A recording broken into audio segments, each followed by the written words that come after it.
ओम शांति। आज सुनते हाँ 14 ਸਤੰਬਰ 2022 ਦੇ ਬਾਬਾ ਦੇ ਸਾਕਾਰ ਮਹਾਵਾਕ। ਬਾਬਾ ਬੋਲੇ, ਮਿੱਠੇ ਬੱਚੇ, ਇਹ ਰਾਵਣ ਦੀ ਸ਼ੋਕ ਵਾਟਿਕਾ ਹੈ ਜਿਸ ਵਿੱਚ ਸਭ ਦੁਖੀ ਨੇ। ਹੁਣ ਤੁਸੀਂ ਰਾਵਣ ਨੂੰ ਭਜਾ ਰਹੇ ਹੋ, ਫਿਰ ਜੈ ਜੈਕਾਰ ਹੋ ਜਾਵੇਗੀ। ਸਭ ਅਸ਼ੋਕ ਵਾਟਿਕਾ ਵਿੱਚ ਚਲੇ ਜਾਣਗੇ। ਪ੍ਰਸ਼ਨ ਹੈ, ਪਰਜਾ ਵਿੱਚ ਵੀ ਉੱਚ ਪਦਵੀ ਕਿਸ ਆਧਾਰ ਤੇ ਪ੍ਰਾਪਤ ਹੋ ਸਕਦੀ ਹੈ? ਉਸ ਦਾ ਮਿਸਾਲ ਕਿਹੜਾ ਹੈ?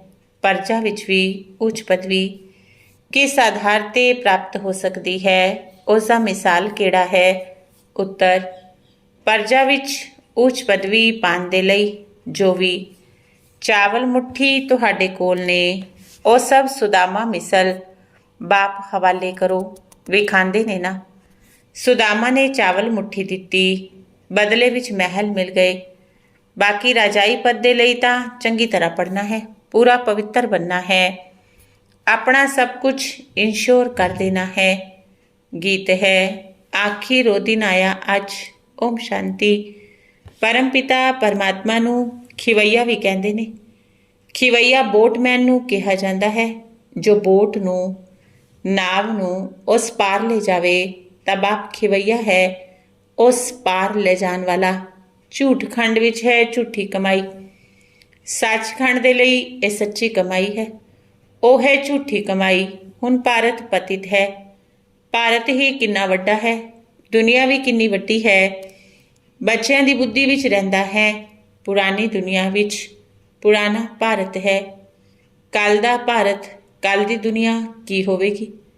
ਤੁਸੀਂ ਜਾਣਦੇ ਹੋ ਹੁਣ ਕਿੰਨੇ ਮਨੁੱਖ ਨੇ, ਕਿੰਨੇ ਖੰਡ ਨੇ। ਕੱਲ੍ਹ ਜ਼ਰੂਰ ਭਾਰਤ ਹੀ ਹੋਵੇਗਾ, ਦੈਵੀ ਰਾਜ ਹੋਵੇਗਾ, ਸੋਨੇ ਦੀ ਦਵਾਰਿਕਾ ਹੋਵੇਗੀ। ਗੋਇਆ ਭਾਰਤ ਵਿੱਚ ਕ੍ਰਿਸ਼ਨਪੁਰੀ ਹੋਵੇਗੀ, ਲੰਕਾ ਨਹੀਂ ਹੋਵੇਗੀ। ਸਾਰੀ ਲੰਕਾ ਸੋਨੇ ਦੀ ਨਹੀਂ ਬਣਦੀ, ਭਾਰਤ ਸੋਨੇ ਦਾ ਬਣ ਜਾਂਦਾ ਹੈ। ਲੰਕਾ ਮਤਲਬ ਰਾਵਣ ਰਾਜ ਖਤਮ ਹੋ ਜਾਂਦਾ ਹੈ। ਭਾਰਤ ਦਵਾਰਿਕਾ ਬਣ ਜਾਂਦਾ ਹੈ, ਜਿਸ ਨੂੰ ਕ੍ਰਿਸ਼ਨਪੁਰੀ ਕਹਿੰਦੇ ਨੇ। ਦਵਾਰਿਕਾ ਹੁੰਦੀ ਹੈ ਭਾਰਤ ਵਿੱਚ, ਭਾਰਤ ਸੋਨੇ ਦਾ ਹੋ ਜਾਂਦਾ ਹੈ। ਦਵਾਰਕਾ ਵੀ ਇੱਕ ਰਾਜਧਾਨੀ ਹੋ ਜਾਂਦੀ ਹੈ। ਕਹਿੰਦੇ ਨੇ ਯਮੁਨਾ ਨਦੀ ਦਿੱਲੀ ਪਰਿਸਥਾਨ ਸੀ, ਸ਼੍ਰੀ ਲਕਸ਼ਮੀ ਨਾਰਾਇਣ ਜਿੱਥੇ ਰਹਿੰਦੇ ਸੀ। ਦਵਾਰਿਕਾ ਵਿੱਚ ਦੂਜੀ ਰਾਜਧਾਨੀ ਹੁੰਦੀ ਹੈ। ਦਵਾਰਿਕਾ ਵਿੱਚ ਜਦੋਂ ਰਾਜ ਹੁੰਦਾ ਹੈ ਉਦੋਂ ਲਕਸ਼ਮੀ ਨਾਰਾਇਣ ਨਹੀਂ ਹੁੰਦੇ, ਉੱਥੇ ਫਿਰ ਦੂਜੇ ਦਾ ਰਾਜ ਹੁੰਦਾ ਹੈ। ਕੈਪੀਟਲ ਯਮੁਨਾ ਦਾ ਕਿਨਾਰਾ ਹੈ, ਉੱਥੇ ਫਿਰ ਦੂਜੀ ਰਾਜਾਈ ਨਹੀਂ ਰਹਿੰਦੀ। ਹੁਣ ਤੁਸੀਂ ਜਾਣਦੇ ਹੋ ਇਹ ਸਾਰੀ ਪੁਰਾਣੀ ਦੁਨੀਆ, ਭਾਰਤ ਸਹਿਤ ਜੋ ਵੀ ਹੈ, ਇਹ ਸਭ ਸਵਾਹਾ ਹੋ ਜਾਣਾ ਹੈ। ਇਸ ਗਿਆਨ ਯੱਗ ਵਿੱਚ ਇਹ ਵੱਡਾ ਬੇਹੱਦ ਦਾ ਯੱਗ ਹੋਇਆ ਨਾ, ਇਹਨਾਂ ਵਿੱਚ ਪੁਰਾਣੀ ਦੁਨੀਆ ਸਾਰੀ ਸਵਾਹਾ ਹੋਣੀ ਹੈ। ਇਹ ਬੱਚਿਆਂ ਦੀ ਦਿਲ ਵਿੱਚ ਰਹਿਣਾ ਚਾਹੀਦਾ ਹੈ। ਇਹ ਰਾਵਣ ਦੀ ਕਿੰਨੀ ਵੱਡੀ ਦੁਨੀਆ ਹੈ, ਰਾਮ ਦੀ ਇੰਨੀ ਵੱਡੀ ਥੋੜੀ ਹੋਵੇਗੀ। ਉੱਥੇ ਤਾਂ ਭਾਰਤ ਸਵਰਗ ਹੋਵੇਗਾ, ਦੂਜੇ ਖੰਡਾਂ ਦਾ ਨਾਮੋ ਨਿਸ਼ਾਨ ਵੀ ਨਹੀਂ ਹੋਵੇਗਾ। ਇਹ ਸਾਰੀਆਂ ਸਮਝਣ ਦੀਆਂ ਗੱਲਾਂ ਨੇ ਜੋ ਬੁੱਧੀ ਵਿੱਚ ਧਾਰਨ ਕਰਨੀਆਂ ਨੇ। ਅੱਜ ਪੁਰਾਣੀ ਦੁਨੀਆ ਹੈ, ਕੱਲ ਨਵੀਂ ਦੁਨੀਆ ਬਣੇਗੀ। ਤੁਸੀਂ ਬ੍ਰਾਹਮਣ ਡਾਇਨਾਸਟੀ ਹੀ ਦੈਵੀ ਡਾਇਨਾਸਟੀ ਬਣੋਗੇ। ਇਹ ਬ੍ਰਾਹਮਣ ਹੀ ਪੜ੍ਹ ਕੇ ਨੰਬਰਵਾਰ ਡਾਇਨਾਸਟੀ ਬਣਨਗੇ। ਹੁਣ ਸ਼ੁੱਧਰ ਡਾਇਨਾਸਟੀ ਹੈ, ਆਖਿਰ ਬਾਪ ਨੂੰ ਆਉਣਾ ਹੀ ਪੈਂਦਾ ਹੈ। ਇਹ ਦੁਨੀਆ ਨਹੀਂ ਜਾਣਦੀ। ਬਾਪ ਨੇ ਪ੍ਰਸ਼ਨਾਵਲੀ ਦੇ ਪੋਸਟਰ ਬਹੁਤ ਚੰਗੇ ਬਣਵਾਏ ਸੀ, ਜਿਸ ਤੋਂ ਮਨੁੱਖਾਂ ਨੂੰ ਬਾਪ ਦਾ ਪਰਿਚੈ ਮਿਲ ਜਾਵੇ, ਪਰ ਸਨਮੁਖ ਸਮਝਾਉਣ ਦੇ ਬਗੈਰ ਕੋਈ ਸਮਝ ਨਾ ਸਕਣਗੇ। ਤੁਹਾਨੂੰ ਬਾਪ ਕਹਿੰਦੇ ਨੇ, ਹੀਅਰ ਨੋ ਇਵਿਲ, ਸੀ ਨੋ ਇਵਿਲ। ਬੁਰਾ ਨਾ ਸੁਣੋ, ਬੁਰਾ ਨਾ ਵੇਖੋ। ਐਵੇਂ ਖਿਡੌਣਾ ਬੰਦਰ ਦਾ ਬਣਾਇਆ ਹੈ। ਤੁਸੀਂ ਵੀ ਬਾਂਦਰ ਮਿਸਲ ਸੀ। ਹੁਣ ਤੁਹਾਡੀ ਸੂਰਤ ਤੇ ਸੀਰਤ ਬਦਲ ਗਈ। ਜਿਨ੍ਹਾਂ ਵਿੱਚ 5 ਵਿਕਾਰ ਨੇ ਉਹਨਾਂ ਨੂੰ ਬਾਂਦਰ ਹੀ ਕਹਾਂਗੇ। ਜਿਵੇਂ ਨਾਰਦ ਦੀ ਸੂਰਤ ਵਿਖਾਈ ਹੈ, ਉਸ ਨੇ ਕਿਹਾ ਅਸੀਂ ਲਕਸ਼ਮੀ ਨੂੰ ਵਰੀਏ, ਤਾਂ ਕਿਹਾ ਸ਼ੀਸ਼ੇ ਵਿੱਚ ਆਪਣਾ ਮੂੰਹ ਤਾਂ ਵੇਖੋ। ਇਹ ਤਾਂ ਇੱਕ ਕਥਾ ਬਣਾ ਦਿੱਤੀ। ਗੱਲਾਂ ਸਾਰੀਆਂ ਇੱਥੋਂ ਦੀਆਂ ਨੇ। ਕਈ ਪੁੱਛਦੇ ਨੇ ਅਸੀਂ ਲਕਸ਼ਮੀ ਨੂੰ ਵਰ ਸਕਦੇ ਹਾਂ? ਬਾਬਾ ਕਹਿੰਦੇ ਪਹਿਲੇ ਆਪਣਾ ਬਾਂਦਰਪਨਾ ਛੱਡੋ। ਕਿਉਂ ਨਹੀਂ ਵਰ ਸਕਦੇ? ਛੱਡੋਗੇ ਤਾਂ ਵਰ ਸਕਦੇ ਹੋ। ਬਾਬਾ ਨੇ ਤੁਹਾਨੂੰ ਕਿੰਨਾ ਸਮਝਦਾਰ ਬਣਾਇਆ ਹੈ। ਫਿਰ ਤੁਹਾਡੇ ਦੁਆਰਾ ਸਾਰੀ ਆਤਮਾਵਾਂ ਨੂੰ ਰਾਵਣ ਦੀਆਂ ਜ਼ੰਜੀਰਾਂ ਤੋਂ ਛੁਡਾ ਕੇ ਸ਼ਿਵਾਲੇ ਵਿੱਚ ਲੈ ਜਾਂਦੇ ਨੇ। ਅਸ਼ੋਕ ਵਾਟਿਕਾ ਵਿੱਚ ਲੈ ਜਾਂਦੇ ਨੇ। ਇਸ ਸਮੇਂ ਸਭ ਸ਼ੋਕ ਵਾਟਿਕਾ ਵਿੱਚ ਨੇ। ਹੁਣ ਤੁਸੀਂ ਰਾਵਣ ਨੂੰ ਭਜਾ ਰਹੇ ਹੋ। ਫਿਰ ਜੈ ਜੈਕਾਰ ਹੋ ਜਾਏਗੀ। ਸਭ ਭਗਤਨੀਆਂ ਨੇ, ਸੀਤਾਵਾਂ ਨੇ। ਇੱਕ ਰਾਮ ਹੀ ਭਗਵਾਨ ਹੈ, ਪੁਕਾਰਦੇ ਨੇ ਹੇ ਰਾਮ। ਅਸਲ ਵਿੱਚ ਰਾਮ ਸ਼ਿਵ ਬਾਬਾ ਨੂੰ ਕਿਹਾ ਜਾਂਦਾ ਹੈ। ਸ਼ਿਵ ਬਾਬਾ ਨੇ ਆ ਕੇ ਸਮਝਾਇਆ, ਰਾਮ ਹੀ ਆ ਕੇ ਸਭ ਦੀ ਸਦਗਤੀ ਕਰਦੇ ਨੇ, ਸਵਰਗ ਵਿੱਚ ਲੈ ਜਾਂਦੇ ਨੇ, ਜਿਸ ਨੂੰ ਰਾਮ ਰਾਜ ਕਿਹਾ ਜਾਂਦਾ ਹੈ। ਬਾਬਾ ਨੇ ਪੋਸਟਰ ਬਹੁਤ ਚੰਗੇ ਬਣਵਾਏ ਸੀ। ਤੁਸੀਂ ਬੱਚਿਆਂ ਨੂੰ ਗੀਤਾ ਪਾਠਸ਼ਾਲਾ ਵਿੱਚ ਵੀ ਜਾ ਕੇ ਸਮਝਾਉਣਾ ਹੈ। ਅਸੀਂ ਲਿਖਦੇ ਵੀ ਹਾਂ, ਪਰਮ ਪਿਤਾ ਪਰਮਾਤਮਾ। ਫਿਰ ਪੁੱਛਦੇ ਨੇ, ਪਰਮ ਪਿਤਾ ਪਰਮਾਤਮਾ ਨਾਲ ਤੁਹਾਡਾ ਕੀ ਸੰਬੰਧ ਹੈ? ਜ਼ਰੂਰ ਕਹਿਣਗੇ, ਉਹ ਤਾਂ ਸਭ ਦਾ ਬਾਪ ਹੈ। ਅੱਛਾ, ਜਦੋਂ ਅਸੀਂ ਉਹਨਾਂ ਦੇ ਬੱਚੇ ਬਣੇ ਹਾਂ, ਉਹ ਬੇਹੱਦ ਦਾ ਬਾਪ, ਨਵੀਂ ਦੁਨੀਆ ਰਚਣ ਵਾਲਾ, ਫਿਰ ਤਾਂ ਸਾਨੂੰ ਸਵਰਗ ਵਿੱਚ ਜ਼ਰੂਰ ਹੋਣਾ ਚਾਹੀਦਾ ਹੈ। ਇੱਥੇ ਨਰਕ ਪਤਿਤ ਦੁਨੀਆ ਵਿੱਚ ਕਿਉਂ ਪਏ ਹਾਂ? ਲਕਸ਼ਮੀ ਨਾਰਾਇਣ ਦਾ ਰਾਜ ਕਿਉਂ ਨਹੀਂ ਹੈ?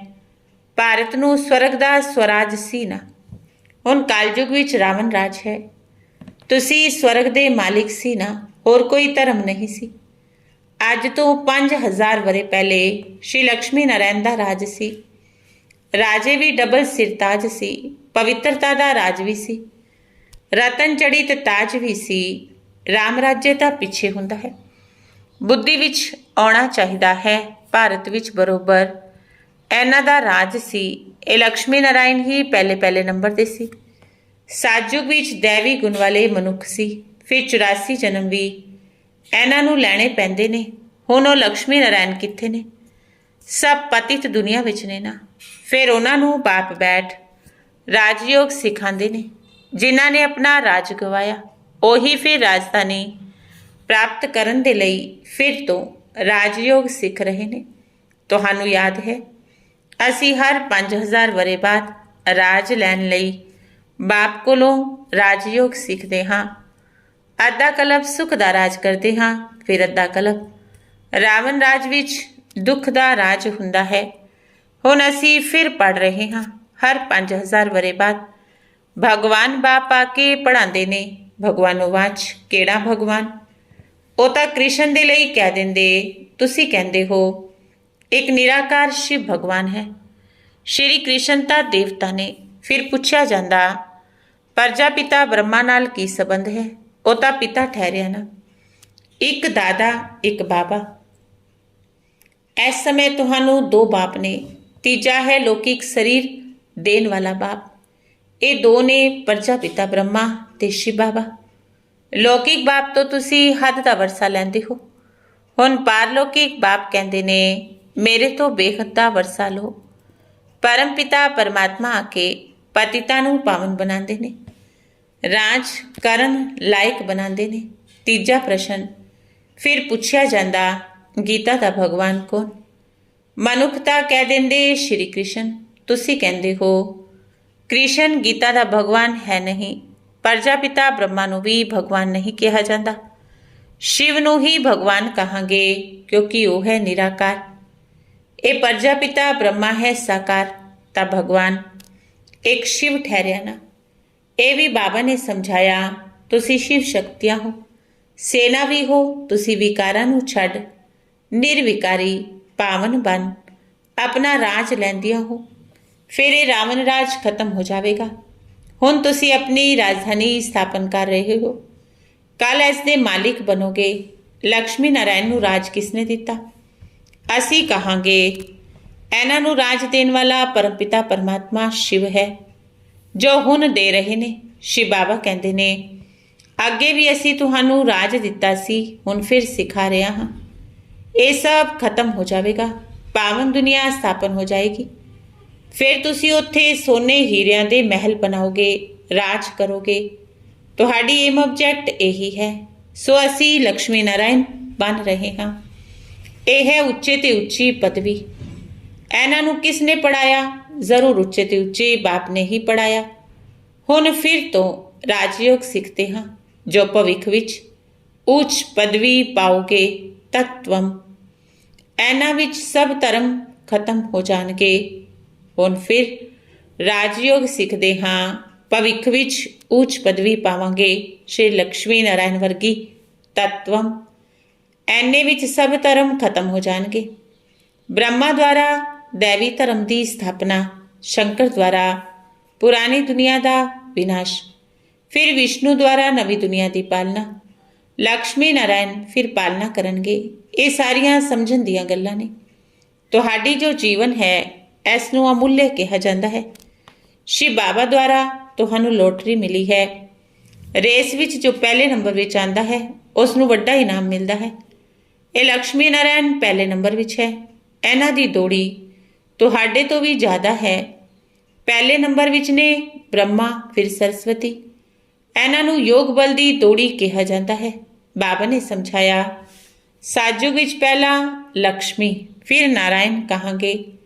ਇੱਥੇ ਤਾਂ ਸਰਸਵਤੀ ਬ੍ਰਹਮਾ ਦੀ ਬੇਟੀ ਹੈ, ਇਸ ਲਈ ਸਰਸਵਤੀ ਬ੍ਰਹਮਾ ਨਹੀਂ ਕਹਾਂਗੇ। ਪਹਿਲੇ ਬ੍ਰਹਮਾ, ਫਿਰ ਉਹਨਾਂ ਦੀ ਬੇਟੀ ਸਰਸਵਤੀ, ਜਗਤ ਪਿਤਾ ਤੇ ਜਗਤ ਮਾਤਾ ਕਹਾਂਗੇ। ਇਹ ਇਸਤਰੀ ਪੁਰਸ਼ ਹੋ ਨਾ ਸਕਣ।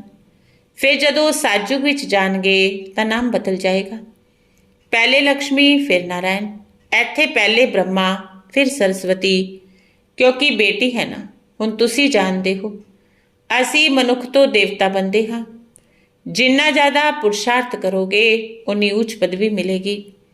ਤੁਸੀਂ ਜਿਵੇਂ ਬੇਗਰ ਟੂ ਪ੍ਰਿੰਸ ਬਣ ਰਹੇ ਹੋ, ਚੰਗੀ ਤਰ੍ਹਾਂ ਪੜ੍ਹਾਈ ਪੜ੍ਹੋਗੇ ਤਾਂ ਹੀ ਰਾਜਾ ਬਣੋਗੇ। ਚੰਗੀ ਤਰ੍ਹਾਂ ਨਹੀਂ ਪੜ੍ਹੋਗੇ, ਪਵਿੱਤਰ ਨਹੀਂ ਰਹੋਗੇ ਤਾਂ ਰਾਜਾਈ ਵੀ ਨਹੀਂ ਪਾਓਗੇ। ਸ਼ਿਵ ਬਾਬਾ ਤਾਂ ਰਜਾਈ ਦਾ ਵਰਸਾ ਦਿੰਦੇ ਨੇ। ਜੇ ਕੋਈ ਰਾਜਾਈ ਨਹੀਂ ਲੈਂਦੇ, ਪਵਿੱਤਰ ਨਹੀਂ ਬੰਦੇ ਤਾਂ ਪਰਜਾ ਵਿੱਚ ਚਲੇ ਜਾਂਦੇ ਨੇ। ਅੱਛਾ, ਪਰਜਾ ਵਿੱਚ ਵੀ ਨੰਬਰਵਾਰ ਨੇ। ਕੋਈ ਪੁੱਛਦੇ ਨੇ ਪਰਜਾ ਵਿੱਚ ਅਸੀਂ ਉੱਚ ਪਦਵੀ ਕਿਵੇਂ ਪਾਈਏ? ਫਿਰ ਮਿਸਾਲ ਸਮਝਾਇਆ ਜਾਂਦਾ ਹੈ ਸੁਦਾਮਾ ਦਾ। ਚਾਵਲ ਮੁੱਠੀ ਦਿੱਤੀ, ਬਦਲੇ ਵਿੱਚ ਮਹਿਲ ਮਿਲ ਗਏ। ਇੱਥੇ ਜੋ ਚਾਵਲ ਮੁੱਠੀ ਦਿੰਦੇ ਨੇ 21 ਜਨਮਾਂ ਦੇ ਲਈ ਮਹਿਲ ਮਿਲ ਜਾਂਦੇ ਨੇ। ਇਹ ਹੈ ਇੰਸ਼ੋਰੈਂਸ। ਹਰ ਇੱਕ ਆਪਣੇ ਆਪ ਨੂੰ ਇੰਸ਼ੋਰ ਕਰਦੇ ਨੇ ਭਗਵਾਨ ਦੇ ਕੋਲ। ਈਸ਼ਵਰ ਅਰਥ ਗਰੀਬਾਂ ਨੂੰ ਦਿੰਦੇ ਨੇ। ਕੋਈ ਅੰਨ ਦਿੰਦੇ ਨੇ, ਕੋਈ ਧਨ ਦਿੰਦੇ ਨੇ, ਕੋਈ ਫਿਰ ਮਕਾਨ ਬਣਾ ਕੇ ਵੀ ਦਿੰਦੇ ਨੇ। ਧਰਮਾਊ ਜ਼ਰੂਰ ਕੁਝ ਨਾ ਕੁਝ ਕੱਢਦੇ ਰਹਿੰਦੇ ਨੇ, ਕਿਉਂਕਿ ਪਾਪ ਬਹੁਤ ਕਰਦੇ ਨੇ ਨਾ। ਇਸ ਲਈ ਦਾਨ ਪੁੰਨ ਕਰਦੇ ਨੇ। ਗੋਇਆ ਇੰਸ਼ੋਰ ਕੀਤਾ। ਦਾਨ ਪੁੰਨ ਅਨੁਸਾਰ ਦੂਜੇ ਜਨਮ ਵਿੱਚ ਚੰਗੇ ਘਰ ਵਿੱਚ ਜਨਮ ਮਿਲਦਾ ਹੈ। ਸਮਝੋ ਕਿਸੇ ਨੇ ਹਸਪਤਾਲ ਬਣਾਈ ਹੋਈ, ਦੂਜੇ ਜਨਮ ਵਿੱਚ ਰੋਗੀ ਘੱਟ ਹੋਵੇਗਾ। ਕੋਈ ਨੇ ਯੂਨੀਵਰਸਿਟੀ ਬਣਾਈ ਹੋਵੇਗੀ, ਦੂਜੇ ਜਨਮ ਵਿੱਚ ਉਸ ਦਾ ਫਲ ਮਿਲੇਗਾ, ਪੜ੍ਹੇਗਾ ਬਹੁਤ ਚੰਗਾ। ਉਹ ਹੋਇਆ ਇਨਡਾਇਰੈਕਟ ਦਾਨ ਪੁੰਨ ਕਰਨਾ। ਹੁਣ ਤਾਂ ਬਾਪ ਡਾਇਰੈਕਟ ਕਹਿੰਦੇ ਨੇ ਜਿੰਨਾ ਇੰਸ਼ੋਰ ਕਰੋਗੇ 21 ਜਨਮਾਂ ਦੇ ਲਈ ਤੁਹਾਨੂੰ ਭਵਿੱਖ ਵਿੱਚ ਮਿਲੇਗਾ। ਫਿਰ ਜਿੰਨਾ ਜੋ ਕਰ ਸਕੇ। ਬਾਪ ਤਾਂ ਦਾਤਾ ਹੈ। ਸ਼ਿਵ ਬਾਬਾ ਤੁਹਾਡਾ ਕੀ ਕਰੇਗਾ? ਉਹ ਤਾਂ ਕਹਿੰਦੇ ਨੇ ਇਹ ਸਭ ਕੁਝ ਬੱਚਿਆਂ ਦੇ ਲਈ ਹੀ ਹੈ। ਮਨੁੱਖ ਦਾਨ ਗਰੀਬਾਂ ਨੂੰ ਕਰਦੇ ਨੇ, ਈਸ਼ਵਰ ਦੁਆਰਾ ਉਹਨਾਂ ਨੂੰ ਫਲ ਮਿਲਦਾ ਹੈ। ਇੱਥੇ ਵੀ ਸ਼ਿਵ ਬਾਬਾ ਕਹਿੰਦੇ ਨੇ ਤੁਸੀਂ ਮੁੱਠੀ ਦਿੰਦੇ ਹੋ, ਨਵੀਂ ਦੁਨੀਆ ਵਿੱਚ ਤੁਹਾਨੂੰ 21 ਜਨਮਾਂ ਦੇ ਲਈ ਫਲ ਮਿਲੇਗਾ। ਭਾਵੇਂ ਸੂਰਜਵੰਸ਼ੀ ਰਾਜਾਈ, ਭਾਵੇਂ ਚੰਦਰਵੰਸ਼ੀ ਰਾਜਾਈ ਲਓ, ਭਾਵੇਂ ਸਾਹੂਕਾਰ ਪਰਜਾ ਬਣੋ, ਭਾਵੇਂ ਗਰੀਬ ਪਰਜਾ ਬਣੋ, ਸ਼੍ਰੀਮਤ ਤੁਹਾਨੂੰ ਮਿਲਦੀ ਰਹਿੰਦੀ ਹੈ। ਜਿਸ ਤੋਂ ਤੁਸੀਂ ਸ੍ਰੇਸ਼ਟ ਰਾਜਾ ਰਾਣੀ ਬਣੋਗੇ ਜਾਂ ਤਾਂ ਪ੍ਰਜਾ, ਸੋ ਤਾਂ ਸਾਖਸ਼ੀ ਹੋ ਕੇ ਵੇਖਦੇ ਰਹਿੰਦੇ ਹੋ। ਬਾਬਾ ਕਹਿੰਦੇ ਨੇ ਤੁਹਾਨੂੰ ਜੋ ਭਾਵੇਂ ਚਾਹੀਦਾ ਹੈ ਸੋ ਲਓ। ਇਸ ਨੂੰ ਇਨਸ਼ੋਰ ਮੈਗਨੇਟ ਕਿਹਾ ਜਾਂਦਾ ਹੈ। ਇਹ ਗੁਪਤ ਹੈ। ਹੁਣ ਤੁਸੀਂ ਜਾਣਦੇ ਹੋ ਬਾਬਾ ਸਨਮੁਖ ਆਇਆ ਹੋਇਆ ਹੈ। ਸਾਨੂੰ 21 ਜਨਮਾਂ ਦਾ ਵਰਸਾ ਦਿੰਦੇ ਨੇ ਜਿੰਨਾ ਇੰਸ਼ੋਰ ਕਰਾਂਗੇ। ਬਾਬਾ ਕਹਿੰਦੇ ਨੇ ਸਾਡਾ ਬਣੋਗੇ, ਤੁਹਾਡਾ ਹੱਕ ਹੈ ਰਾਜਾਈ ਲੈਣਾ। ਬਾਪ ਤਾਂ ਕਿਵੇਂ ਬੰਦੇ ਨੇ? ਕਹਿੰਦੇ ਨੇ ਬਾਬਾ ਸਾਡੇ ਕੋਲ ਇਹ ਹੈ। ਬਾਬਾ ਕਹਿੰਦੇ ਨੇ ਤੁਸੀਂ ਤਾਂ ਕਹਿੰਦੇ ਹੋ ਨਾ ਇਹ ਸਭ ਈਸ਼ਵਰ ਨੇ ਦਿੱਤਾ।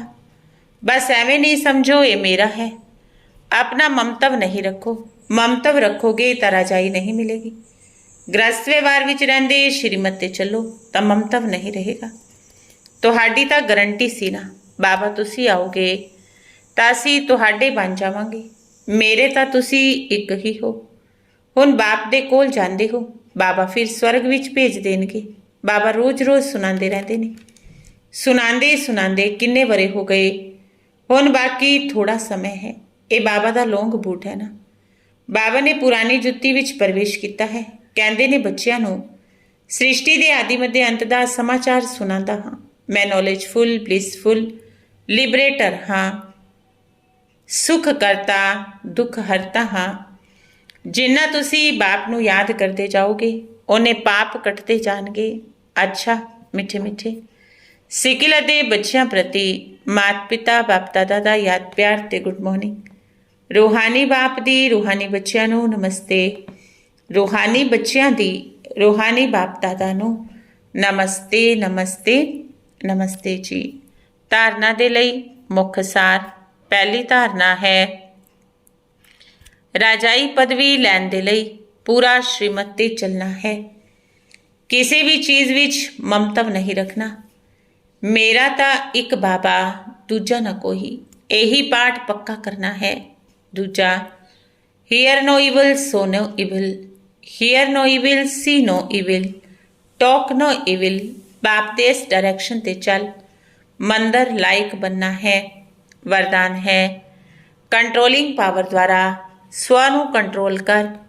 फुल स्टॉप लगाने वाले हमेशा समर्थ आत्मा भव। कंट्रोलिंग पावर द्वारा स्व ਨੂੰ कंट्रोल कर।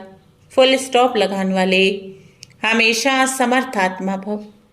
बिंदु स्वरूप बाप, बिंदु स्वरूप आत्मा ਦੋਨਾਂ ਦੀ ਸਮ੍ਰਿਤੀ फुल स्टॉप माना बिंदु लगान ਵਿੱਚ ਸਮਰਥ ਬਣਾ ਦਿੰਦੀ ਹੈ। ਸਮਰਥ ਆਤਮਾ ਦੇ ਕੋਲ ਸਵ ਦੇ ਉੱਪਰ ਕੰਟਰੋਲ ਕਰਨ ਦੀ ਕੰਟਰੋਲਿੰਗ ਪਾਵਰ ਹੁੰਦੀ ਹੈ। ਉਹ ਦੂਜਿਆਂ ਨੂੰ ਕੰਟਰੋਲ ਨਹੀਂ ਕਰਦੇ ਪਰ ਖੁਦ ਤੇ ਕੰਟਰੋਲ ਰੱਖ ਪਰਿਵਰਤਨ ਸ਼ਕਤੀ ਨੂੰ ਕੰਮ ਵਿੱਚ ਲਗਾਉਂਦੇ ਨੇ। ਉਹਨਾਂ ਨੂੰ ਰੋਂਗ ਨੂੰ ਰਾਈਟ ਕਰਨ ਦੀ ਸ਼ਕਤੀ ਹੁੰਦੀ ਹੈ।